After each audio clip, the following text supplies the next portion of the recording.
Good morning, I'm Amy Lynn. They're building relationships as strong as the homes that they design. I'm talking about innovative design solutions, and they are ready to take on your next project and turn your vision into a reality. And I've got owner John Huffman back with me this morning. Yes, good morning. Good morning.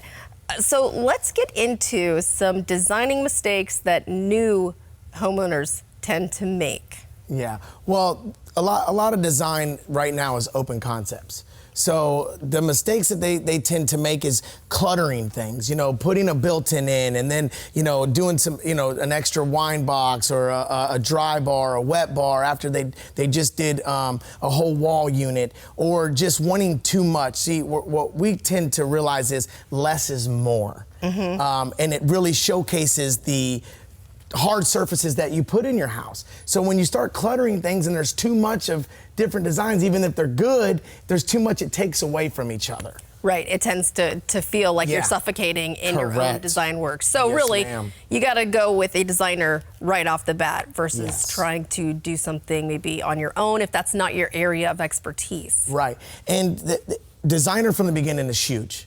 Having the designer work with us, the general contractor, so that the designer, the general contractor, and the owner are on the same page. That is critical in a design build. Okay, so now what about someone that is looking for a designer and you've got like multiple bids out? How do you know who to go with and what's going to be right? That is tough. And that is tough until you actually have your design build 100% complete in front of you. And when you're doing a remodel or design build, to get the plans and all that, it's not new construction, so it's hard to compare apples to apples. But what I would do is get a base and then get some numbers together. And what I've actually done for clients when they've seen the lower bid or the lower guy and wonder. Right, well, they can do it for this much. Yes. Yeah. I put a spreadsheet together and say, here's your floor and here's your cabinetry, here's this, so on and so on. And I tell them, get rid of my numbers and have them fill out this spreadsheet and see if they can still keep that number. 9 times out of 10, they can't because they'll blanket some stuff, and then when the details come, that's when the numbers start to add up. Okay, so what is the most important thing that you can do if you're trying to find someone that is a good fit for you?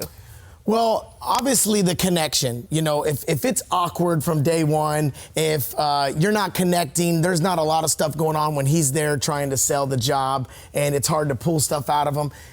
That's number one. There has to be a connection. When you're doing a remodel, there's emotions involved. Make sure they have your vision in mind as well, so you end up with what you want, I'm sure. Absolutely. Well, thank you so much for coming by again. You got it. Our website has more details. Go check it out at fox4morningblend.com.